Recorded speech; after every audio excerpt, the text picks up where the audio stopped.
Hi மக்களே, எங்கள் அம்மா ரொம்ப குண்டாக இருப்பாங்க. அவங்களுக்காக நான் வந்து 3 கேட்டாங்க சாண்ட்விட்சு, சில்லி சீஸ் சாண்ட்விச் செஞ்சுன்னு இருக்கேன். எப்பயும் வந்து 2 கொடுப்பேன். அவங்க ரொம்ப குண்டாயிட்டே போகிறதுனால 3 கேட்குறாங்க. இது வந்து நான் சீஸ் வாங்கினேன். இது வந்து பிரிட்டானியா லாஃபிங் கப் சீஸ் வாங்கினேன். இது வந்து நிறைய போட்டு கொடுப்பேன், இல்லைனா அவங்க கோச்சிக்குவாங்க. அவங்க உடம்பு கொஞ்சம் ரொம்ப உப்பலாக இருக்கும். இந்த மாதிரி இப்படி போட்டு சீஸை நல்லா நம்ம இப்படி போட்டு தேய்ச்சிக்கலாம். தேய்ச்சிட்டு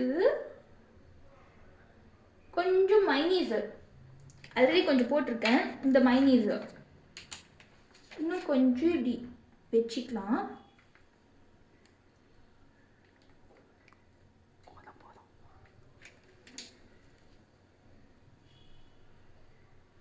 இப்படி இப்படி பூசிட்டு இதுக்கு மேலே இந்த சில்லி சைட்டு தூவி விட்டுட்டு இன்னொரு ப்ரெட் எடுத்து இப்படி டாப்பில் வச்சு மூடிடுவேன்.